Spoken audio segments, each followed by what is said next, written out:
Hello aspirants, welcome to the UPSC Analyzer.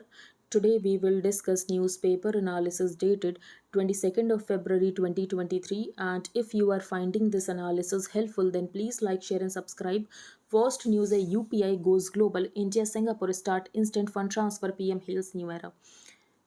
तो India की UPI and Singapore के पे नाउ को लिंक किया गया है। इसका क्या बेनिफिट है, इस इंटरलिंकेज का क्या बेनिफिट है? तो आसानी से फंड्स ट्रांसफ़र हो सकते हैं। बेसिकली यहाँ पर जो रेमिटेंसेज हैं, रेमिटेंसेज यहाँ पर आसानी से ट्रांसफ़र हो सकते हैं। जो माइग्रेंट्स वर्कर हैं ये आसानी से रेमिटेंसेज को ट्रांसफ़र कर सकते हैं। अगर हम बात करें इंडिया की, तो इंडिया ने $100 बिलियन ऑफ रेमिटेंसेज को रिसीव किया था, जिसमें सिंगापुर का शेयर 5.7% था। तो क्या कितने भी फंड्स ट्रांसफ़र किए जा सकते हैं? तो नहीं। जो LRS की लिमिट है, लिबरलाइज रेमिटेंस स्कीम, जो कि हमने कल भी डिस्कस की थी, कि जो यहाँ पर रेसिडेंट है ये ट्रांजेक्ट कर सकता है up to an annual limit of $250,000 for capital और current account transactions.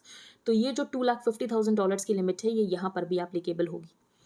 India on Tuesday kicked off its first cross-border real-time payments systems connectivity with Prime Minister Narendra Modi, who witnessed the launch event, stating that the linkage of UPI and Singapore's PayNow will benefit migrant workers and यहाँ पर आसानी से remittances transfer हो सकेंगे. He said cross-border remittances between India and Singapore amount to over $1 billion annually. Of the total inward remittances to India in 2020-2021, the share of Singapore stood at 5.7%. फिर यहाँ पर ये बताया गया है कि जो LRS की लिमिट है ये यहाँ पर भी एप्लीकेबल होगी. The RBI also clarified that in the UPI पे now interlinkage transactions only person to person remittances towards the purpose of maintenance of relatives abroad and gift under the LRS are allowed and the prescribed LRS limits would be applicable. तो आपको ये दो points याद रखने हैं कि जो LRS की लिमिट है ये यहाँ पर एप्लीकेबल होगी एंड इंडिया का UPI एंड सिंगापुर के पे नाउ को यहाँ पर इंटरलिंक किया गया है. इसका क्या बेनिफिट है? तो जो माइग्रेंट्स हैं, जो माइग्रेंट वर्कर्स हैं, ये रेमिटेंसेस को ट्रांसफ़र कर सकेंगे. नेक्स्ट है यहाँ पर ICAR develops wheat that can beat the heat. अब व्हीट को क्यों डेवलप करने की ज़रूरत पड़ी? तो लास्ट मार्च में हमने डिस्कस किया था कि हीट वेव की वजह से जो यहाँ पर व्हीट है उसकी ईल्ड कम हो गई, व्हीट की प्रोडक्शन कम हो गई, जिसकी वजह से गवर्नमेंट का प्रोक्योरमेंट कम हो गया. तो मार्च के टाइम टेम्परेचर बहुत ज़्यादा इंक्रीज हो गया था. फॉर एग्जाम्पल अगर हम अभी देखें तो फेबररी के टाइम पीरियड ही, जिसको कि एक विंटर मंथ कंसिडर किया जाता है, बहुत सारे एरियाज़ में जो टेम्परेचर है 40 डिग्री सेल्सियस से ज़्यादा पहुंच चुका है. तो क्लाइमेट चेंज की वजह से ये सब हो रहा है. और भी यहाँ पर लोकल फैक्टर्स है, लेकिन क्लाइमेट चेंज भी एक फैक्टर है. तो इसका मतलब ये है कि आने वाले समय में और ज़्यादा वार्मिंग होगी. तो ऐसे में हमें क्लाइमेट रेजिलेंट वैरायटीज़ बनाने की ज़रूरत है.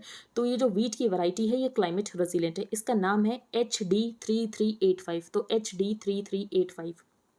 On Monday, the Union Agriculture Ministry announced that it had set up a committee to monitor the situation arising from the increase in temperatures and its impact, if any, on the wheat crop. तो अगर हम last year की बात करें, a surge in March temperatures damage the crop just when the grains were accumulating starch and proteins, जिसकी वजह से यहाँ पर प्रोडक्शन कम होगी तो गवर्नमेंट का प्रोक्योरमेंट कम हो गया. हाउएवर इस साल भी अनसर्टेनिटी बनी हुई है, क्योंकि हार्वेस्टिंग अप्रैल में ही होगी और हो सकता है उस समय यहाँ पर टेम्परेचर बहुत ज़्यादा ऊपर चला जाए. However the bigger uncertainty has to do with the wheat now in farmers fields due for harvesting only in April. Next है in a first Supreme Court starts AI aided live transcript of arguments. तो ये हम explained page पर discuss करेंगे कि कौन सी company ने बनाया है. नेक्स्ट है marking 1 year of Ukraine war, Putin exits nuclear deal with US. तो ये कौन सी न्यूक्लियर डील की बात की जा रही है? तो US एंड रशिया ने 2010 में एक ट्रीटी साइन की थी जिसका नाम था new start treaty, new start START treaty, जो कि यहाँ पर स्ट्रेटेजिक आर्म्स रिडक्शन ट्रीटी है कि आपके पास यहाँ पर कितने न्यूक्लियर वॉरहेड्स हो सकते हैं. तो यहाँ पर लिमिट थी कि 1550 न्यूक्लियर वॉरहेड्स हो सकते हैं, 1550 न्यूक्लियर वॉरहेड्स हो सकते हैं. स्ट्रेटेजिक वेपन्स आपके पास कितने हो सकते हैं, तो इसकी यहाँ पर लिमिट लगाई गई थी. 2018 में दोनों ही कंट्रीज़ ने यहाँ पर लिमिट को रीच भी कर लिया था. अगर हम बात करें तो जो 90% न्यूक्लियर वॉरहेड्स हैं ये US एंड रशिया के पास ही हैं. तो दोनों ही कंट्रीज़ ने यहाँ पर डील की थी, एक ट्रीटी साइन की थी कि हम अपनी जो न्यूक्लियर वॉरहेड्स हैं इसको लिमिट करेंगे.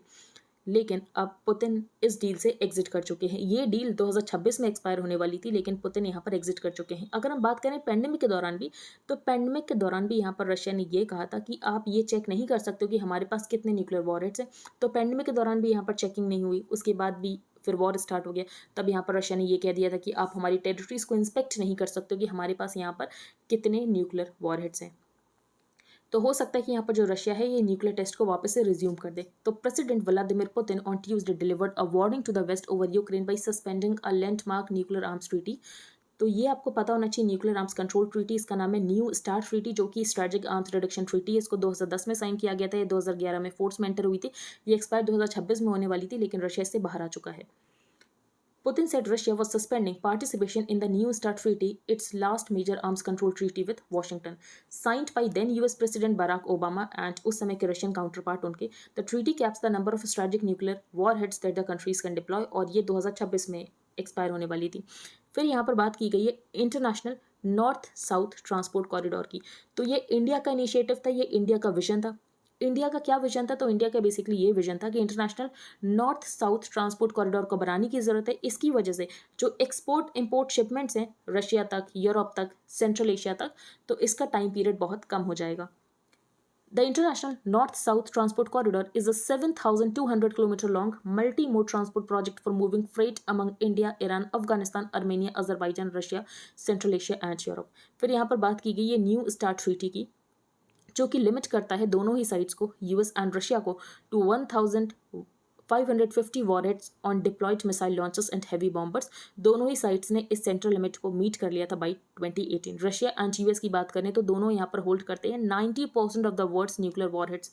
तो फर्स्ट पेज पर आपको क्या याद रखना है? सबसे पहले यहाँ पर इंडिया का यूपीआई एंड सिंगापुर के पे नाउ को लिंक किया गया है. इसका क्या बेनिफिट हुआ है इस इंटरलिंकेज का? तो जो माइग्रेंट वर्कर्स हैं ये आसानी से रेमिटेंसेस को ट्रांसफर कर सकते हैं. जो एलआरएस की लिमिट है ये यहाँ पर भी एप्लीकेबल होगी. एलआरएस क्या है? Liberalised remittance scheme. फिर हमने यहाँ पर डिस्कस किया कि आईसीएआर ने यहाँ पर वीट की एक वैरायटी बनाई है जो कि क्लाइमेट रेजिलेंट है, तो उसका नाम आपको पता होना चाहिए HD3385. ये वीट की वैरायटी है. फिर हमने ये डिस्कस किया कि जो पुतिन है इन्होंने न्यूक्लियर डील से एग्जिट कर लिया है. इस न्यूक्लियर डील का नाम क्या है? न्यू स्टार्ट ट्रीटी, जो कि स्ट्रेटेजिक आर्म्स रिडक्शन ट्रीटी है. 2011 में ये फोर्स में आई थी और 2026 में एक्सपायर होने वाली थी. फिर international north south transport corridor, ये भी आपको पता होना चाहिए. Next speaker is deciding authority to rule under anti defection law. तो एंटी डिफेक्शन लॉ जो 10th शेड्यूल है ये एंटी डिफेक्शन लॉ से डील करता है. अगर हम यहाँ पर बात करें disqualification proceedings under anti defection law, तो इसको कौन डिसाइड करता है? तो डिसाइडिंग अथॉरिटी होता है प्रिसाइडिंग ऑफिसर. डिसाइडिंग अथॉरिटी होता है प्रिसाइडिंग ऑफिसर. कियोतो हुलान केस में सुप्रीम कोर्ट ने ये कहा था कि जो यहाँ पर डिसीजन होगा प्रिसाइडिंग ऑफिसर का, इसका जुडिशियल रिव्यू हो सकता है, ये बियॉन्ड जुडिशियल रिव्यू नहीं है. तो कियोतो हुलान केस में ये कहा था कि जो यहाँ पर स्पीकर का डिसीजन है ये बियॉन्ड जुडिशियल रिव्यू नहीं है, इसका जुडिशियल रिव्यू हो सकता है. Disapproving, denigrating constitutional offices, including the office of a Speaker of an Assembly, the Supreme Court Tuesday said it will go by the fact that the Speaker, as laid down by the Parliament and recognized by it, is the deciding authority so far as proceedings under anti-defection law is concerned. And कियोतो हुलान case की बात की गई है जिसमें ये कहा गया था कि जो भी यहाँ पर स्पीकर का डिसीजन होगा ये बियॉन्ड जुडिशियल रिव्यू नहीं होगा. इसका मतलब ये नहीं है कि यहाँ पर कोर्ट जब मन चाहे तब इंटरवीन कर सकेगा, नहीं. जब स्पीकर यहाँ पर डिसाइड कर लेगा उसके बाद यहाँ पर कोर्ट इंटरफेयर करेगा. स्पीकर के डिसीजन से पहले कोर्ट इंटरफेयर नहीं करेगा.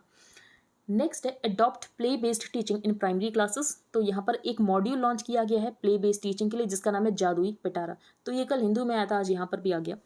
Education minister said that the module Jadui Pitara will act as a guidebook for developing learning and teaching material for children at foundational stages, essentially referring to preschool and classes 1 to 2. Next report, over 1200 pangolins poached trafficked in 4 years. तो पेंगुलिन्स बहुत ज़्यादा news में रहते हैं, आपको पता होना चाहिए पेंगुलिन्स के बारे में. इनको इकोसिस्टम इंजीनियर्स भी कहते हैं. इनकी पोचिंग क्यों होती है? तो इसके पोचिंग के 2 रीजंस है. सबसे पहली बात, जो इसका मीट होता है इसको डेलिकेसी कंसिडर किया जाता है, तो इसके मीट को डेलिकेसी कंसिडर किया जाता है. और दूसरी बात, जो इसके स्केल्स होते हैं इसको यहाँ पर बेसिकली जो ट्रेडिशनल मेडिसिन है उसके लिए यूज़ किया जाता है. तो meat considered a delicacy and consumed for its medicinal properties. Scales which are used as an ingredient in traditional medicine. इसको इकोसिस्टम इंजीनियर्स भी कहते हैं. क्यों? क्योंकि ये बरो बिल्ड करते हैं जिसकी वजह से सॉइल का ऑर्गेनिक मैटर सर्कुलेट होता है. इंडिया में आपको 2 तरीके के पेंगुलिन्स मिलते हैं, Indian pangolin and Chinese pangolin. अगर हम इंडियन पेंगुलिन की बात करें तो ये IUCN में इंडेंजर्ड है. चाइनीज पेंगुलिन IUCN में क्रिटिकली इंडेंजर्ड है. तो इंडियन पेंगुलिन इंडेंजर्ड है, चाइनीज पेंगुलिन क्रिटिकली इंडेंजर्ड है. तो इंडियन पेंगुलिन कौन कौन से स्टेट्स में मिल रही है? Andhra, Assam, Bihar, Chhattisgarh, Goa, Gujarat, Jharkhand, Karnataka, MP, Maharashtra, Meghalaya, Odisha, Rajasthan, Tamil Nadu, Uttarakhand, UP, Bengal. Chinese pangolin Arunachal Pradesh, Assam, Bihar, Manipur, Meghalaya, Mizoram, Nagaland, Sikkim, Tripura and west Bengal. Chinese pangolin critically endangered है, इंडियन पेंगोलिन इंडेंजर्ड है। नेक्स्ट है, once a law some of 3695 protected structures may lose monument tag. तो करेंटली अगर हम बात करें, अगर 100 साल पुराना होता है कोई मॉन्यूमेंट, तभी उसको यहाँ पर मॉन्यूमेंट डिक्लेयर किया जाता है। तो currently a monument has to be at least 100 years old. ASI, तो एएसआई यहाँ पर ब्रिटिशर्स के टाइम में स्टैब्लिश हुआ था, आर्कियोलॉजिकल सर्वे ऑफ इंडिया। और अगर हम बात करें तो किसी को अगर मॉन्यूमेंट डिक्लेयर कर दिया जाता है तो उसके आसपास का एरिया जो है वो प्रोहिबिट कर दिया जाता है कि यहाँ पर कुछ कंस्ट्रक्शन नहीं हो सकता है। फिर प्रोहिबिटेड एरिया के बाद भी यहाँ पर कुछ रेगुलेटेड एरिया होता है कि यहाँ पर भी एक्टिविटीज़ को रेगुलेट किया जाएगा। तो जिसकी वजह से गवर्नमेंट को ये लग रहा है कि जो आसपास का एरिया है उसका पोटेंशियल अनलॉक नहीं हो पा रहा है, उस एरिया को हम यूज़ नहीं कर पा रहे हैं। इस बिल का नाम क्या है? Ancient monuments and archaeological sites and remains bill. Currently, a monument has to be at least 100 years old, but sources say there is a view to change that benchmark and go back since India has a wealth of ancient monuments while most 100-year-old monuments उस समय के हैं जिस समय यहाँ पर Britishers थे, pertain to the time of the Britishers. This would be in line. अब गवर्नमेंट का ये कहना है, प्राइम मिनिस्टर मोदी का भी ये कहना है कि हमें यहाँ पर कॉलोनियल लेगेसी खत्म करने की ज़रूरत है, जो ये कॉलोनियल पास्ट है इसको यहाँ पर शेड करने की ज़रूरत है।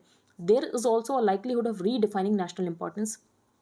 अगर हम अभी बात करें तो फॉर एग्जांपल यहाँ पर किसी मॉन्यूमेंट का डी नोटिफिकेशन करना है तो उस मॉन्यूमेंट का डी नोटिफिकेशन तभी हो सकता है अगर उसकी नेशनल इंपॉर्टेंस खत्म हो गई हो, if it ceases to be of national importance. Recently ASI had admitted to a parliamentary committee कि बहुत सारे मॉन्यूमेंट्स यहाँ पर मिसिंग हो गए। इसका रीज़न यहाँ पर अर्बनाइजेशन है, सबमर्ज हो गए। The AMASR act also prohibits construction up to 100 metres. उसके बाद भी यहाँ पर जो 200 मीटर रेडियस होता है वहाँ पर भी एक्टिविटीज़ को रेगुलेट किया जाता है। तो there is a feeling that this restricts a lot of areas, जिसका यूज़ कर सकते हैं, जिसका अच्छी तरीके से यूज़ कर सकते हैं, वहाँ पर डेवलपमेंटल काम हो सकता है, इंफ्रास्ट्रक्चर बनाया जा सकता है, लेकिन जो कि हम नहीं बना पा रहे हैं। इसीलिए इस एक्ट में यहाँ पर चेंजेस करने की बात की गई है। इंडिया में 40 यूनेस्को वर्ल्ड हेरिटेज साइट्स हैं। रिसेंटली जो ऐड किए गए थे रमापा टेम्पल एंड धोलावीरा, ये आपको पता होना चाहिए। तो इन दोनों के बारे में आपको ज़्यादा फैक्ट्स पता होने चाहिए। तो India has 40 of them including Taj Mahal in Agra, Dholavira in Gujarat, Ramappa temple in Telangana and Red Fort and Qutub Minar complexes in Delhi. अब हम चलते हैं आगे। मोदी-शी सॉल्यूशन। डॉनबास रीजन कौन सा है? डोनेट्स्क एंड ल्यूहांस्क का जो रीजन है उसको यहाँ पर डॉनबास कहते हैं, ये आपको पता होना चाहिए। Beijing has now stepped into this minefield and Beijing का ये कहना है कि हमारे पास एक पीस प्लान है। In a peace speech this week, President Xi Jinping is expected to unveil a set of proposals और जिसकी वजह से इस वॉर को यहाँ पर ख़त्म किया जा सकता है। फिर यहाँ पर जो प्रेसिडेंट जो बाइडन है, इन्होंने कीव को विजिट किया और वहाँ पर जो ब्यूकारेस्ट 9 कंट्रीज़ हैं उनको यहाँ पर एड्रेस किया। ये ब्यूकारेस्ट 9 कौन से कंट्रीज़ हैं? A group of central European countries that form NATO's eastern flag. And अगर हम यहाँ पर वर्ल्ड वॉर 2 की बात करें तो ये सोवियत स्फीयर ऑफ इन्फ्लुएंस में थे, या तो सोवियत यूनियन का पार्ट था या तो सोवियत स्फीयर ऑफ इन्फ्लुएंस में थे, तो उनको ही कहा जाता है ब्यूकारेस्ट 9 एंड अब ये नेटो के मेंबर्स हैं। The war in Ukraine is no longer just about Europe and इसके बाद जियो पॉलिटिक्स में क्या चेंजेस आएंगे ये भी इस वॉर का एंड ही हमें बताएगा। जो यहाँ पर चाइनीज़ प्रेसिडेंट का इनिशिएटिव ये वेल टाइम्ड है। अब ये वेल टाइम्ड क्यों है? अगर हम बात करें तो German chancellor and Italian prime minister ये दिल्ली में आने वाले हैं, तो उस समय हो सकता है कि यहाँ पर इंडिया भी बात करे और टॉप डिस्कशन में इसको इंक्लूड किया गया है कि इंडिया यहाँ पर बात करेगा कि कैसे ये जो यूक्रेन रशिया का वॉर है इसको एंड किया जा सकता है। Both Russian foreign minister and जो यूएस सेक्रेटरी ऑफ स्टेट है ये भी आएंगे। ये क्यों आएंगे? क्योंकि G20 फॉरेन मिनिस्टर्स मीटिंग होने वाली है दिल्ली में नेक्स्ट वीक में, तो फॉरेन मिनिस्टर्स आएंगे। तो हो सकता है कि इंडिया यहाँ पर यूक्रेन रशिया वॉर को एंड करने के लिए कुछ बातचीत करे। India will also host a round of consultations between the foreign ministers of the quadrilateral forum. तो यहाँ पर जो क्वाड के फॉरेन मिनिस्टर्स की मीटिंग है इसमें भी यहाँ पर कंसल्टेशन होंगे। Although Delhi does not overestimate its role in promoting peace, there are opportunities for making important contributions on the margin. अब हम ये नहीं कह रहे हैं कि बेसिकली हम ही यहाँ पर पीस इस्टेब्लिश करा देंगे, लेकिन हाँ हम ज़रूर थोड़ा बहुत कंट्रीब्यूशन कर सकते हैं। अगर हम बीजिंग की बात करें तो बीजिंग के कीव के साथ रिलेशंस अच्छे थे एंड बीजिंग के रशिया के साथ रिलेशंस बहुत ज़्यादा अच्छे हैं। तो बीजिंग ये तो बिल्कुल नहीं चाहेगा कि बीजिंग के यहाँ पर कीव के साथ रिलेशंस खराब हो जाए, nor does it want to undermine the alliance with Russia. और ये भी नहीं चाहेगा बीजिंग यहाँ पर रशिया को नाराज कर दे। Beijing's Ukraine diplomacy then is about finding ways कि कैसे यहाँ पर कॉन्ट्राडिक्शंस को नेविगेट किया जा सके।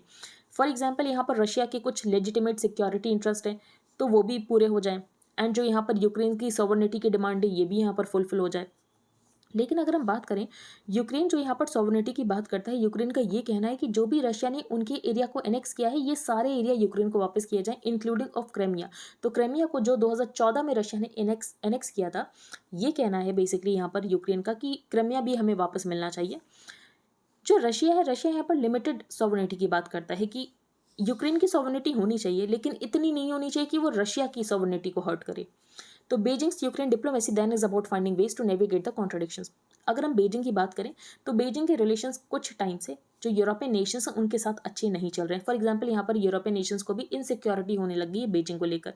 तो given that Beijing is now Moscow's closest and most valuable partner, Chinese ideas on peace are getting a good hearing in Europe. And अगर ये जो चाइना है इसका पीस प्लान सक्सेसफुल हो जाता है तो जो यहाँ पर वेज बन गया है ना यूरोपियन नेशंस एंड चाइना के बीच में, ये कहीं ना कहीं खत्म हो जाएगा। At the Munich security conference Blinken ने यहाँ पर चाइना को अक्यूज किया कि चाइना जो है ये सोच रहा है कि हम लीथल वेपन्स ट्रांसफर कर दें रशिया को, ये हमने डिस्कस भी किया था। तो China is also seen as using the peace plan to reset the damage relationship with European states. तो चाइना सोच रहा है कि मैं पीस प्लान दिखाता हूँ, इससे थोड़ी बातचीत शुरू होगी यूरोपियन नेशंस के साथ, क्योंकि ये रिलेशन तो खराब ही हो गए। The war is an opportunity for Beijing कि बीजिंग यहाँ पर एक्टिव शेपर बन सकता है यूरोपियन सिक्योरिटी ऑर्डर का। China might now want to reposition itself कि चाइना एक पीस मेकर है between Russia and Europe. That opportunity might also exist for Delhi. तो ये अपॉर्चुनिटी कि दिल्ली यहाँ पर पीस मेकर बन जाए, ये अपॉर्चुनिटी हमारे पास भी है। फॉर एग्जाम्पल अगर हम बीजिंग एंड दिल्ली की बात करें तो ना ही यहाँ पर चाइना एंड ना ही यहाँ पर इंडिया ने रशिया को कंडेम किया। अब रशिया को कंडेम नहीं किया इसका मतलब ये नहीं कि हमने इंडोर्स किया कि नहीं आपने बहुत बढ़िया किया वॉर करके, हमने इंडोर्स भी नहीं किया। तो while China and India have not condemned the Russian invasion, they have been careful not to endorse it. तो इसको यहाँ पर इंडोर्स भी नहीं किया। बोथ लीडर्स ऑल्सो एक्सप्रेस्ड कि यहाँ पर न्यूक्लियर वेपन्स का यूज नहीं होना चाहिए। फॉर एग्जाम्पल अगर आपको पता होगा तो रशियन फॉरेन मिनिस्टर ने हमारे डिफेंस मिनिस्टर को कॉल किया था कि अगर यहाँ पर जरूरत पड़ती तो हम यहाँ पर न्यूक्लियर वेपन्स को यूज करेंगे। तो इंडिया बिल्कुल इसके अगेंस्ट था कि न्यूक्लियर वेपन्स को लास्ट रिजॉर्ट में भी यूज नहीं करना है। On his part, Wang said China's plan would emphasize the need to uphold the principles of sovereignty, territorial integrity and the UN Charter। लेकिन वांग का ये भी कहना है कि जो रशिया के लेजिटिमेट सिक्योरिटी इंटरेस्ट है इसकी भी रिस्पेक्ट होनी चाहिए। ये नहीं कि बेसिकली जो नेटो की फोर्सेज है रशिया के बॉर्डर पर आकर खड़ी हो जाए, ये भी रशिया को नहीं चाहिए। तो रशिया के जो लेजिटिमेट सिक्योरिटी इंटरेस्ट है इसको भी रिस्पेक्ट करने की जरूरत है। अब जो सॉवरेनिटी की बात है, कीव यहाँ पर सॉवरेनिटी को किस तरीके से देखता है कि जो भी यहाँ पर रशिया ने यूक्रेन के एरिया ऑक्यूपाई किए हैं ये यूक्रेन को वापस कर दे। अब रशिया बात करता है कि होनी चाहिए यूक्रेन की सॉवरेनिटी, लेकिन लिमिटेड सॉवरेनिटी होनी चाहिए। इतनी सॉवरेनिटी नहीं होनी चाहिए यूक्रेन की कि यूक्रेन यहाँ पर रशिया की सॉवरेनिटी को हर्ट करे। कंसिडर टू अदर की ideas in a potential peace process. तो पहला ये कि अगर आप यहाँ पर पॉलिटिकल सोल्यूशन निकाल रहे हो तो सबसे पहले तो आप सीज फायर करो। लेकिन जो यूरोपियन नेशंस ये नहीं चाहते हैं कि सीज फायर हो। अब ये क्यों नहीं चाहते हैं सीज फायर हो? क्योंकि रशिया को यहाँ पर टाइम मिल जाएगा खुद को रिकूप करने का, और रशिया को यहाँ पर टाइम मिल जाएगा वेपन्स वगैरह कलेक्ट करने का। तो many in Europe believe a cease fire at this moment will help Russia leave it in control of occupied territories. और यहाँ पर रशियन मिलिट्री को चांस मिल जाएगा कि रशियन मिलिट्री यहाँ पर रिकूप कर सकती है एंड अपने अटैक्स को रीन्यू कर सकती है। तो बेसिकली यहाँ पर प्लानिंग का टाइम मिल जाएगा रशिया को। The idea of trading Ukrainian territory for piece. और अगर आपको ये लगता है कि जो रशिया ने यहाँ पर टेरिटरी ले लिया है यूक्रेन की, ये यहाँ पर रशिया को दे ही देनी चाहिए, कम से कम पीस तो स्टैब्लिश होगा। लेकिन इससे क्या मैसेज जाएगा? इससे ये मैसेज जाएगा कि जो यहाँ पर एग्रेसर है, जो कि यहाँ पर रशिया है जिसने यहाँ पर एग्रेशन किया है, उसको यहाँ पर बेनिफिट मिल रहा है क्योंकि उसको यहाँ पर टेरिटरी मिल रही है। और यूक्रेन जो सिर्फ अपनी एग्जिस्टेंस के लिए लड़ रहा था उसको यहाँ पर एक कीमत चुकानी पड़ी। तो many Europeans strongly believe that no just peace in Ukraine can be founded in rewarding the aggressor and punishing the victim. Next है यहाँ पर हुज प्रिविलेज। तो यहाँ पर article 105 and 122 of the constitution की बात की गई है जो कि यहाँ पर पार्लियामेंट्री प्रिविलेज की बात करता है। तो अगर हम यहाँ पर आर्टिकल 105 की बात करें तो इसका मतलब ये है कि एमपीज़ को प्रोटेक्ट किया गया है फ्रॉम लीगल एक्शन, कि एमपीज़ जो चाहे कह सकते हैं। इसका मतलब ये नहीं कि जो भी चाहे कह सकते हैं, उनके रिमार्क्स को एक्सपंज किया जा सकता है। तो एमपीज़ को फ्रीडम ऑफ स्पीच दिया गया है, ये जो चाहे कह सकते हैं। एंड जो एग्जीक्यूटिव एंड जो जुडिशरी है ये अंडरमाइन नहीं कर सकती है deliberative function of the legislature. For example ये कहा गया कि कोर्ट्स यहाँ पर इंक्वायर नहीं कर सकते हैं इनटू द पार्लियामेंट्री प्रोसीडिंग्स। तो कोर्ट्स को भी इससे दूर रखा गया है। अब इसका रीज़न क्या होगा? इसका रीज़न ये होगा कि यहाँ पर ठीक तरीके से डिबेट हो सके, जिसकी वजह से यहाँ पर पार्लियामेंट्री प्रिविलेजेस हैं। लेकिन अब ये न्यूज़ में क्या है, न्यूज़ में इसीलिए है क्योंकि यहाँ पर जो जगदीप धनखड़ है वाइस प्रेसिडेंट, इन्होंने ये कहा है कमेटी ऑफ प्रिविलेजेस को कि आपको 12 एमपीज फ्रॉम कांग्रेस एंड आपको इन्वेस्टिगेट करना है। इन्होंने अपने प्रिविलेज का ब्रीच किया है क्योंकि इनका यहाँ पर जो कंडक्ट था ये डिसऑर्डरली था। The thrust of Kharge's intervention was a reiteration of the opposition's demand. अब यहाँ पर क्या डिसऑर्डरली कंडक्ट हो गया, तो बेसिकली यहाँ पर ऑपोजिशन ने डिमांड की थी कि जेपीसी का फॉर्मेशन होना चाहिए। जो यहाँ पर अडानी हिंडनबर्ग अफेयर है, इसको लेकर यहाँ पर जेपीसी का फॉर्मेशन होना चाहिए। तो for a joint parliamentary committee to look into the alleged links between the prime minister and the Adani group of industries. तो आपको यहाँ पर आर्टिकल 105 पता होना चाहिए जो कि पार्लियामेंट्री प्रिविलेजेस की बात करता है। आर्टिकल 122 पता होना चाहिए जिसमें क्या कहा गया है, ये कहा गया है कि जो कोर्ट से इंक्वायर नहीं कर सकते into the parliamentary proceedings. Next हम चलते हैं आगे, मिसिंग इन पार्लियामेंट। तो ये हमने डिस्कस किया था कि डिप्टी स्पीकर अभी तक इलेक्ट नहीं किया गया है। अब डिप्टी स्पीकर क्यों नहीं इलेक्ट किया गया है, तो अगर हम डिप्टी स्पीकर के बारे में कुछ पॉइंट्स डिस्कस करें तो सबसे पहला important point, deputy speaker speaker का सबऑर्डिनेट नहीं होता है। ऐसा नहीं है कि डिप्टी स्पीकर ने यहाँ पर कुछ रूलिंग दी तो उसकी अपील जाएगी स्पीकर के पास, ऐसा बिल्कुल नहीं होता है। डिप्टी स्पीकर सबऑर्डिनेट नहीं होता है। डिप्टी स्पीकर के इलेक्शन की डेट यहाँ पर कौन फिक्स करता है, तो ये स्पीकर फिक्स करता है। तो फॉर एग्जाम्पल अगर यहाँ पर स्पीकर इल है या तो स्पीकर एब्सेंट है एंड डिप्टी स्पीकर यहाँ पर प्रिसाइड कर रहा है, एंटी डिफेक्शन की प्रोसीडिंग्स को डिसाइड करना है, तो ये कौन डिसाइड करेगा डिस्क्वालिफिकेशन प्रोसीडिंग्स को, तो ये यहाँ पर डिप्टी स्पीकर डिसाइड करेगा और डिप्टी स्पीकर का जो यहाँ पर डिसीजन होगा ये फाइनल होगा। तो बेसिकली यहाँ पर ऑथर का ये कहना है कि गवर्नमेंट को डर लगता है कि हो सकता है कि यहाँ पर कभी स्पीकर प्रेजेंट ना हो और कुछ डिप्टी स्पीकर ने ऐसा डिसीजन ले लिया जो कि गवर्नमेंट के अगेंस्ट जाता हो, तो गवर्नमेंट यहाँ पर कुछ नहीं कर सकती है। तो although the deputy speaker gets to exercise these powers only in the absence of the speaker, his decisions are final and binding when he gives a ruling. अगर हम डेप्टी स्पीकर की बात करें तो एक कन्वेंशन बन चुका है और ये कन्वेंशन एक बहुत हेल्दी कन्वेंशन की जो डेप्टी स्पीकर है ये ऑपोजिशन पार्टी से आएगा। डेप्टी स्पीकर हो किसी भी पार्टी से सकता है, मेजॉरिटी पार्टी से भी हो सकता है एंड यहाँ पर ऑपोजिशन पार्टी से भी हो सकता है, लेकिन एक कन्वेंशन बन गया है और कन्वेंशन ये है कि जो डेप्टी स्पीकर है ये यहाँ पर ऑपोजिशन का होता है।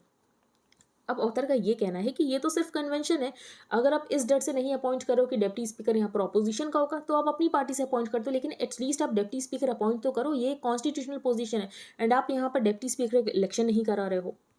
तो इसको अब हम डिटेल में डिस्कस करते हैं। Under Article 83 Clause 2 of the Constitution, the term of the Lok Sabha begins from the day of its first meeting and ends of the day it completes 5 years from that date unless it is dissolved earlier. तो basically यहाँ पर 3 साल हो चुके हैं and अभी तक deputy speaker को इलेक्ट नहीं किया गया है। Under Article 93 of the Constitution, as soon as the House meets after the election, these two presiding officers are elected one after the other. तो यहाँ पर स्पीकर तो इलेक्ट हो चुके हैं लेकिन डिप्टी स्पीकर अभी तक इलेक्ट नहीं हुए हैं। The speaker and deputy speaker are described in the constitution as officers of parliament. Speaker अपना रेजिग्नेशन डिप्टी स्पीकर को देता है, डिप्टी स्पीकर अपना रेजिग्नेशन स्पीकर को देता है।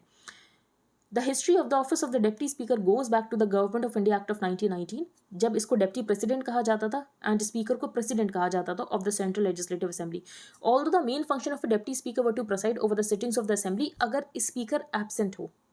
The first speaker was G.V. Mavlankar and the first deputy speaker was M. Ananthayanam Iyengar who was elected by the Constituent Assembly. तो ये facts भी आपको पता होने चाहिए। The question of why a deputy speaker has not been elected, although Article 93 ये कहता है that the House shall elect, तो यहाँ पर shall वर्ड का यूज किया गया। इसका मतलब ये है कि स्पीकर और डिप्टी स्पीकर को इलेक्ट करना मैंडेटरी है। As soon as may be, as soon as may be का मतलब ये है कि कुछ स्पेसिफिक टाइम फ्रेम नहीं बताया गया कि कितने टाइम में इलेक्ट करना जरूरी है। The practice has been for the government to propose the name of the speaker and choose a member from the opposition. तो बेसिकली ये यहाँ पर एक हेल्दी कन्वेंशन डेवलप हुआ था कि जो डिप्टी स्पीकर की पोस्ट है ये यहाँ पर ऑपोजिशन को ऑफर की जाएगी। This practice was not strictly followed only on some occasions, otherwise choosing an opposition member as the deputy speaker has been by and large followed as a healthy convention. लेकिन ऐसा नहीं है कि आपको यहाँ पर ऑपोजिशन से ही चूज करना। अगर गवर्नमेंट को डर लगता है कि यहाँ पर ऑपोजिशन का जो पर्सन है डिप्टी स्पीकर बन जाएगा तो आप खुद का यहाँ पर डिप्टी स्पीकर बना दो। As per rule 8 of the rules and procedure of the Lok Sabha, जो डिप्टी स्पीकर के इलेक्शन की डेट होती है इसको यहाँ पर स्पीकर फिक्स करता है। ये पॉइंट भी आपको पता होना चाहिए। The date of election of the speaker is decided by the president who needs to go by the advice of the union cabinet, लेकिन अगर यूनियन कैबिनेट की एडवाइस नहीं आती है तो प्रेसिडेंट यहाँ पर खुद भी डेट फिक्स कर सकता है। In the case of the speaker, there is no constitutional requirement for him to wait for the advice of the union cabinet in fixing the date of elections of the deputy speaker. In the context in which we are discussing the issue, it will be interesting to note that the deputy speaker has the same power जब वो यहाँ पर preside कर रहा होता है। तो speaker अगर यहाँ पर एब्सेंट है एंड डेप्टी स्पीकर यहाँ पर प्रेसाइड कर रहा होता है तो डेप्टी स्पीकर के पास वो सारी पावर्स होती हैं जो कि स्पीकर के पास होती हैं। फॉर एग्जाम्पल यहाँ पर डेप्टी स्पीकर ने कोई रूलिंग दी तो ऐसा नहीं है कि इसकी अपील यहाँ पर स्पीकर के पास जाएगी। Similarly no appeal lies to the speaker against a ruling given by the deputy speaker. Under Article 95 Clause 1 of the Constitution, the Deputy Speaker gets all the powers of the Speaker अगर speaker का office vacant हो। So the deputy speaker यहाँ पर disqualification proceedings भी decide कर सकता है under the 10th schedule of the constitution. तो एंटी डिफेक्शन की जो प्रोसीडिंग्स है उसको भी डिसाइड कर सकता है, जैसे कि हमने डिस्कस किया ना कि स्पीकर यहाँ पर डिसाइडिंग अथॉरिटी होता है। तो अगर स्पीकर एब्सेंट है एंड डेप्टी स्पीकर यहाँ पर प्रोसाइड कर रहा है तो डेप्टी स्पीकर यहाँ पर डिसाइडिंग अथॉरिटी हो गया। Although the deputy speaker gets to exercise these powers only in the absence of the speaker, his decisions are final and binding. जब भी यहाँ पर डेप्टी स्पीकर रूलिंग देगा in the eventuality of the speaker remaining absent, और हो सकता है कि यहाँ पर स्पीकर कभी लंबे समय तक एब्सेंट हो और यहाँ पर एंटी डिफेक्शन प्रोसीडिंग्स पर डिसाइड करना हो और यहाँ पर डेप्टी स्पीकर ने डिसाइड कर लिया तो ये गवर्नमेंट के अगेंस्ट जा सकता है। और हो सकता है कि ये रीज़न है कि यहाँ पर जो गवर्नमेंट है डेप्टी स्पीकर को अपॉइंट नहीं कर रही है। तो ये सारे आपको पॉइंट्स पता होने चाहिए जो कि यहाँ पर इंपॉर्टेंट है। अब हम चलते हैं आगे। Government flags violation by opposition states. अभी ऑपोजिशन स्टेट्स क्या कर रहे हैं? फॉर एग्जांपल यहाँ पर health and wellness centre scheme की बात की गई है। तो health and wellness centre scheme को यहाँ पर जो स्टेट्स हैं ये खुद की स्कीम दिखाकर प्रमोट करें कि ये हमारी स्कीम है, जबकि यहाँ पर 60% जो कॉन्ट्रीब्यूशन है ये सेंटर दे रहा है। फॉर एग्जाम्पल यहाँ पर पंजाब की बात की गई है तो पंजाब यहाँ पर हेल्थ एंड वेलनेस सेंटर्स को आम आदमी मोहल्ला क्लिनिक बनाकर प्रमोट कर रहा है। इस तरीके से ब्रांडिंग कर दी गई है। तो सेंटर ने बेसिकली ये कहा है कि हम अपना कॉन्ट्रीब्यूशन देना बंद कर देंगे अगर यही चलता रहा। जो यहाँ पर इंश्योरेंस स्कीम है आयुष्मान भारत, जिसमें 5 लाख का इंश्योरेंस प्रोवाइड करने की बात की जाती है, तो उसकी को ब्रांडिंग हो सकती है क्योंकि बेसिकली यहाँ पर 40% स्टेट्स भी दे रहे हैं। तो को ब्रांडिंग की जा सकती है कि भाई सेंट्रल गवर्नमेंट की भी स्कीम है, हमारा भी कॉन्ट्रीब्यूशन है, लेकिन आप सिर्फ सिंगल अपनी खुद की ब्रांडिंग नहीं कर सकते हो कि ये हमारी ही स्कीम है। तो यहाँ पर यही सब मेंशन है। The centre launch the programme to upgrade 1.5 lakh primary health centres and sub centres. Centre यहाँ पर 60% ऑपरेशनल कॉस्ट देता है for every health and wellness centre. By not adhering to the provisions of the MOU and not following the guidelines issued for Ayushman Bharat Health and Wellness Centers and developing the branding of these facilities as Aam Aadmi clinics, the state has vitiated the spirit of the scheme. ऐसा कहा गया है और states को warn किया गया है। Next है whales is trending on beaches. तो ये जो व्हेल्स हैं ये लैंड पर कैसे आ जा रही है, बेसिकली यहाँ पर तट पर कैसे आ जा रही हैं। अब इसका रीज़न जो है क्लियर नहीं है कि ये कैसे लैंड पर आ जा रही हैं, कैसे स्थल पर आ जा रही हैं, तट पर आ जा रही हैं। इसका रीज़न अभी हम डिस्कस करेंगे। वैसे रीज़न क्लियर नहीं है, लेकिन जो भी यहाँ पर रीज़न बताए गए हैं। जिस दिन हमने हिंदू डिस्कस किया था, संडे को ही हमने द हिंदू डिस्कस किया था, उसमें मैंने आपको बताया था कि नॉइज़ पोल्यूशन की वजह से बहुत ज़्यादा प्रॉब्लम हो रही। फॉर एग्जाम्पल यहाँ पर शिप की वजह से जो नॉइज़ निकलता है और यहाँ पर वेल्स जो यहाँ पर साउंड का यूज़ करती हैं कोहेशन के लिए, इसके अलावा नेविगेशन के लिए, तो इंटरमिक्सिंग हो जा रही है। इंटरमिक्सिंग की वजह से मास्किंग हो जा रहा है। जो वेल्स की साउंड है इनको समझ नहीं आ पा रही है और जिसकी वजह से ये यहाँ पर तट पर चली जा रही है, अशोर पहुंच जा रही है। तो ये यहाँ पर एक सबसे बड़ा रीज़न है जो कि यहाँ पर एंथ्रोपोजेनिक रीज़न है। तो इसको तो एटलीस्ट कम किया ही जा सकता है। तो whale stranding is a phenomenon in which whales get stuck on land usually on a beach. Other aquatic animals like dolphins and porpoises, इनके साथ भी ऐसा होता है। Although mass strandings have been occurring since the times of Aristotle, लेकिन उस समय इसको यहाँ पर भगवान का गिफ्ट कंसिडर किया जाता था क्योंकि उस समय बेसिकली यहाँ पर rich source of food and oil नहीं हुआ करता था। तो वेल्स को ही यहाँ पर फूड एंड ऑयल का सोर्स कंसिडर किया जाता था। Experts do not know exactly कि ये क्यों होता है, लेकिन पहले भी होता था। अब जो होता है इसकी फ्रीक्वेंसी बहुत ज़्यादा इंक्रीज हो गई। इसकी फ्रीक्वेंसी क्यों इंक्रीज हुई है? What is the likely impact of human activities?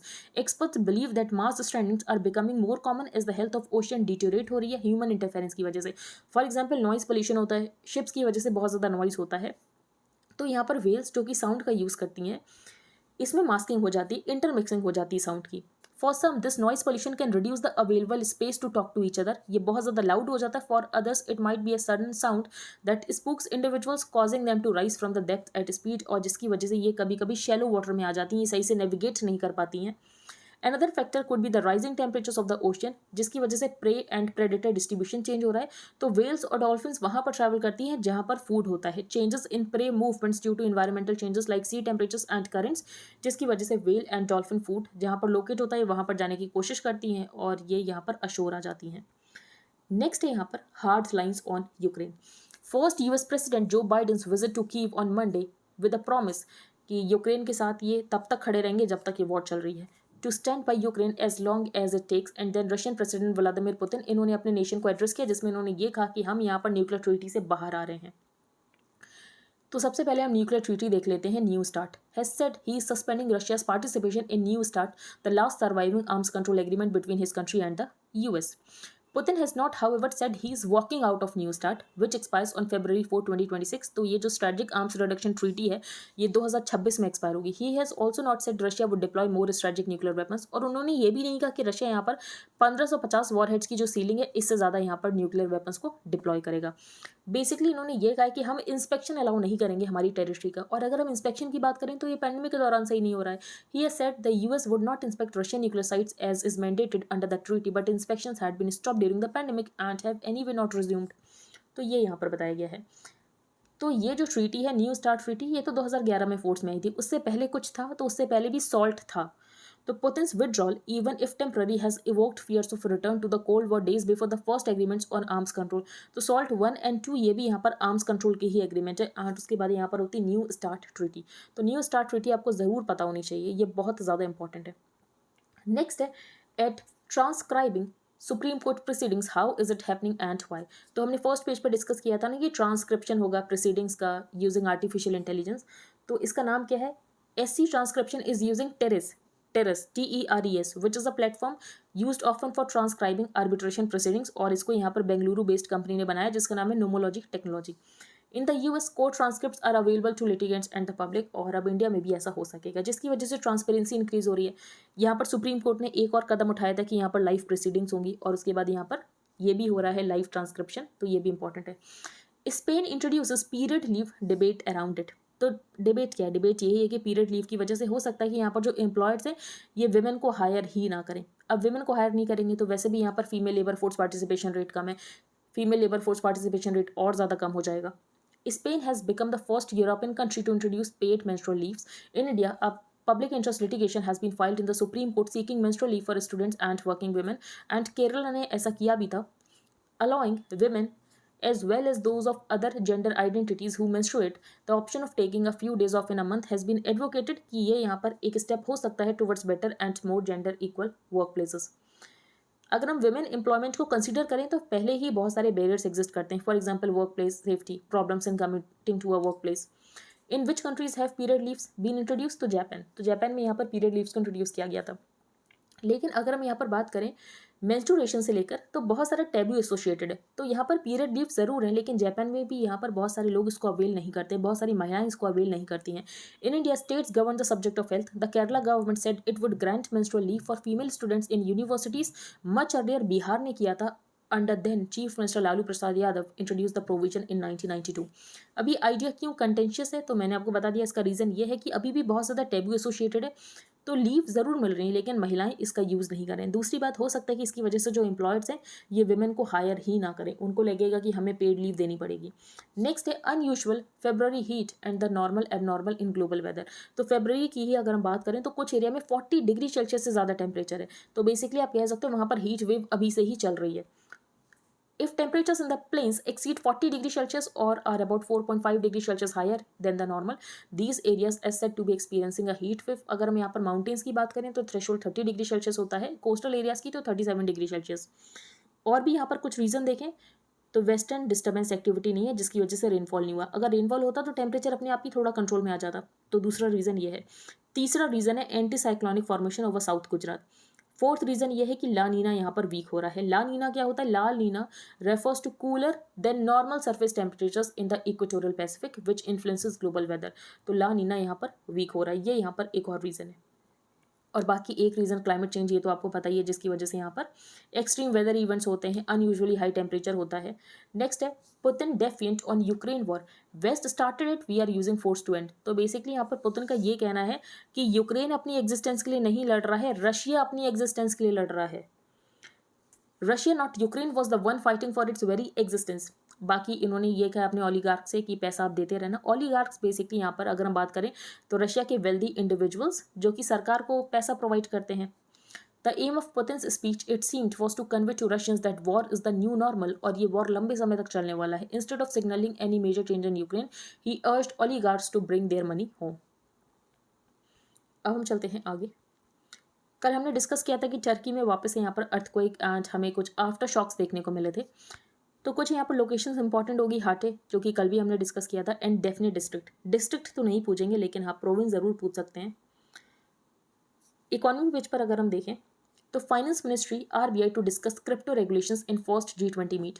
तो finance ministers and central bank governor की मीटिंग होने वाली है जिसमें यहाँ पर डेलिब्रेशन किया जाएगा, विचार विमर्श किया जाएगा क्रिप्टो एसेट्स के ऊपर, क्रिप्टो एसेट्स को कैसे रेगुलेट किया जाए। अगर हम क्रिप्टो एसेट्स की बात करें तो बाउंड्रीज तो होती नहीं है, तो क्रिप्टो एसेट्स को कैसे रेगुलेट किया जाए इसके बारे में यहाँ पर विचार विमर्श किया जाएगा। SEBI mulls share holders nod for board directors appointment once in 5 years। तो कई बार क्या होता है, जो बोर्ड डायरेक्टर्स होते हैं ये एक्चुअली डिक्टेटर बन जाते हैं कंपनी के। तो ऐसे में सेबी यहाँ पर ये कह रहा है कि कॉर्पोरेट गवर्नेंस को इंश्योर करने के लिए हर 5 साल के बाद पीरियोडिक अप्रूवल चाहिए होगा शेयर होल्डर का।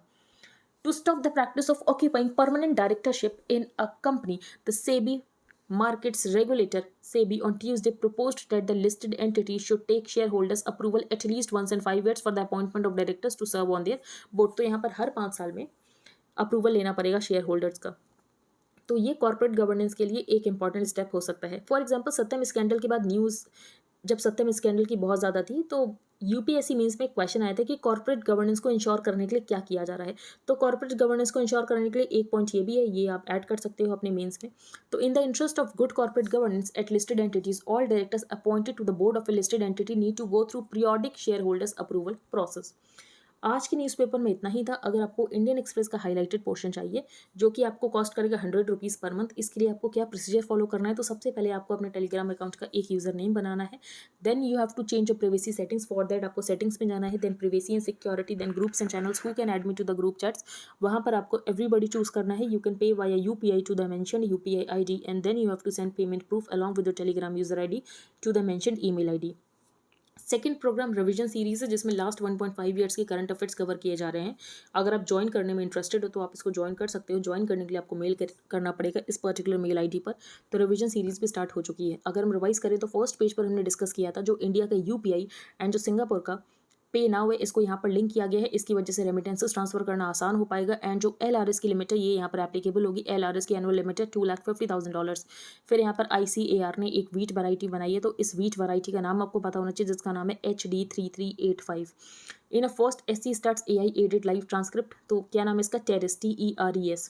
फिर यहाँ पर marking 1 year of Ukraine war, Putin exits nuclear deal with US। तो कौन सी डील की बात की जा रही है, न्यू स्टार्ट ट्रीटी। तो न्यू स्टार्ट ट्रीटी 2011 में फोर्स में आई थी, 2026 में एक्सपायर होने वाली थी। ये स्ट्रेटेजिक आर्म्स रिडक्शन ट्रीटी है कि दोनों ही कंट्रीज़ के पास कितने न्यूक्लियर वॉरहेड्स हो सकते हैं। तो इसकी लिमिट लगाई गई थी कि 1550 हो सकते हैं, 1550 की लिमिट पर आना है।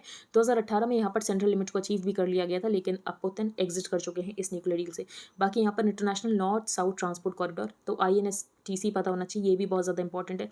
फिर यहाँ पर हमने डिस्कस किया कि एंटी डिफेक्शन लॉ में जो यहाँ पर प्रिसाइडिंग अथॉरिटी है, प्रिसाइडिंग अथॉरिटी ही डिसाइडिंग अथॉरिटी है। तो प्रिसाइडिंग अथॉरिटी स्पीकर चेयरमैन, ये यहाँ पर डिसाइडिंग अथॉरिटी होगा। क्या यहाँ पर स्पीकर का डिसीजन बियॉन्ड जुडिशियल रिव्यू है, तो कियोतो हुलान केस में ये कहा गया था कि जो स्पीकर का डिसीजन है इसका यहाँ पर जुडिशियल रिव्यू हो सकता है। फिर जादुई पिटारा हमने यहाँ पर डिस्कस किया। पेंगुलिन्स के बारे में डिस्कस किया। इंडियन पेंगुलिन इंडेंजर्ड है, चाइनीज पेंगुलिन क्रिटिकली इंडेंजर्ड है। इसकी यहाँ पर पोचिंग की जाती है, मीट के लिए की जाती है, स्केल्स के लिए की जाती है। इसको यहाँ पर इकोसिस्टम इंजीनियर्स भी कहते हैं क्योंकि बरों की वजह से यहाँ पर जो सॉइल का ऑर्गेनिक मैटर होता है इसकी यहाँ पर इंटरमिक्सिंग होती है। Once a loss sum of 3695 protected structures may lose monument act. UNESCO world heritage site में जो रिसेंट एडिशन हुए थे ये आपको पता होना चाहिए, रमप्पा टेम्पल एंड धोलावीरा। इनके बारे में जो भी आपको बेसिक फैक्ट्स पता करने आप पता कर सकते हो। अगर आप PDF बाय करो इसमें आपको मिल जाएंगे, नहीं बाय करो तो आपको खुद से देखना है कि यहाँ पर रमप्पा टेम्पल के बारे में आपको क्या पॉइंट्स याद रखने हैं या तो धोलावीरा के बारे में आपको क्या पॉइंट्स याद रखने हैं। नेक्स्ट हम चलते हैं आगे। अब मोदी शी सोल्यूशन, अब ये ज़्यादा इंपॉर्टेंट आर्टिकल था नहीं लेकिन हमने पॉइंट्स डिस्कस कर लिए हैं। नेक्स्ट है हुज प्रिविलेज, तो आर्टिकल 105 ऑफ द कॉन्स्टिट्यूशन क्या कहता है, आर्टिकल 122 ऑफ द कॉन्स्टिट्यूशन क्या कहता है, ये सारे पॉइंट्स आपको पता होने चाहिए। नेक्स्ट मिसिंग इन पार्लियामेंट, तो यहाँ पर हमने डिप्टी स्पीकर के बारे में डिस्कशन किया है कि डिप्टी स्पीकर के इलेक्शन की डेट यहाँ पर फिक्स की जाती है by the speaker. Deputy speaker सब ऑर्डिनेट नहीं होता है स्पीकर के। ऐसा नहीं है कि डिप्टी स्पीकर ने यहाँ पर कोई रूलिंग दी है तो उसकी अपील लाई करेगी स्पीकर के पास, नहीं। डिप्टी स्पीकर यहाँ पर पूरी तरीके से सबऑर्डिनेट नहीं होता। डिप्टी स्पीकर के पास वही सारी पावर होती है स्पीकर के पास जो होती हैं। तो जब भी यहाँ पर डिप्टी स्पीकर प्रिसाइड कर रहा हो, अगर यहाँ पर स्पीकर एब्सेंट हो तो डिप्टी स्पीकर के पास वही सारी पावर होती हैं जो कि स्पीकर के पास होती हैं। अब डिप्टी स्पीकर को लेकर एक हेल्दी कन्वेंशन डेवलप हुआ था कि जो डिप्टी स्पीकर की पोस्ट है ये यहाँ पर ऑपोजिशन को ऑफर की जाएगी। तो जिसकी वजह से हो सकता है कि अपॉइंट नहीं किया जा रहा हो। डिप्टी स्पीकर को अपॉइंट करना क्या मैंडेटरी है? तो अगर हम कॉन्स्टिट्यूशन में बात करें तो शेल वर्ड का यूज़ किया गया। शेल वर्ड का यूज़ किया गया, इसका मतलब ये है कि डिप्टी स्पीकर को अपॉइंट करना मैंडेटरी है। फिर as soon as may be का यूज़ किया गया, तो as soon as may be का मतलब ये है कि मैंडेटरी तो है लेकिन कोई स्पेसिफिक टाइम फ्रेम नहीं दिया गया है। नेशनल हेल्थ मिशन, तो हेल्थ एंड वेलनेस सेंटर्स को लेकर यहाँ पर स्टेट अपना स्ट्रगल लगाकर दिखा रहे थे कि ये तो हमारी स्कीम है। नेक्स्ट है व्हेल्स स्ट्रैंडिंग ऑन बीचेस। तो यहाँ पर नॉइज एमिशन की बात की गई कि नॉइज पॉल्यूशन की वजह से यहाँ पर जो व्हेल्स साउंड का यूज़ करते हैं तो ये साउंड का यूज़ नहीं कर पा रहे, मिक्सिंग हो जा रही है, तो ये नहीं होना चाहिए। मास्किंग हो जा रहा, मास्किंग नहीं होना चाहिए। इसका मतलब ये है कि जो नॉइज पॉल्यूशन ओशन में हो रहा है इसको यहाँ पर कम करने की जरूरत है, जिसकी वजह से हो सकता है कि व्हेल्स की स्ट्रैंडिंग यहाँ पर कम हो जाए। अब व्हेल्स की स्ट्रैंडिंग ऐसा नहीं है कि अभी हो रहा है, एरिस्टोटल के समय से हो रहा है, लेकिन अभी ज़्यादा हो रहा है। तो ये जो ज़्यादा हो रहा है ना, इसको कम करने की जरूरत है। हार्ड लाइन्स ऑन यूक्रेन, तो यहाँ पर इंपॉर्टेंट थी न्यू स्टार्ट ट्रीटी। इससे पहले भी यहाँ पर सॉल्ट 1 सॉल्ट 2 एग्रीमेंट्स थे, तो ये भी पता होना चाहिए सॉल्ट 1 सॉल्ट 2 क्या है। फिर यहाँ पर टेररिस्ट हमने डिस्कस कर लिया है। अनयूजुअल फेब्रुअरी हीट, तो इसके यहाँ पर रीजन बताए गए। क्लाइमेट चेंज, ये रीजन आपको पता है। ला नीना वीकन हो रहा है, दूसरा रीजन। इसके अलावा यहाँ पर अगर हम बात करें तो वेस्टर्न डिस्टर्बेंसेस के एब्सेंस है, तीसरा रीजन। तो ये सब आपको पता होना चाहिए। Putin definite on Ukraine war, west started, we are using force to end. ज़्यादा इंपॉर्टेंट ये वॉर को लेकर न्यूज़ में रहता ही है। फिर बाकी यहाँ पर सारे डिस्कशन होगा G20 पर सारे मिनिस्टर्स का। अब डिस्कशन किस बारे में होगा? डिस्कशन इस बारे में होगा कि क्रिप्टो एसेट्स को कैसे रेगुलेट किया जाए, क्योंकि क्रिप्टो एसेट्स में कोई बाउंड्री तो है नहीं, तो उसको रेगुलेट करने के लिए ग्लोबल कंसेंसस को बिल्ड करने की जरूरत है। SEBI must share holders nod for board directors appointment once in 5 years, तो कॉर्पोरेट गवर्नेंस को इंश्योर करने के लिए जरूरी है। तो आई होप आपको सब कुछ क्लियर हो गया हो। अगर आपका कोई भी डाउट है तो आप टेलीग्राम ग्रुप पर पोस्ट कर सकते हो। If you like the video then please like share and subscribe. Thank you and have a nice day.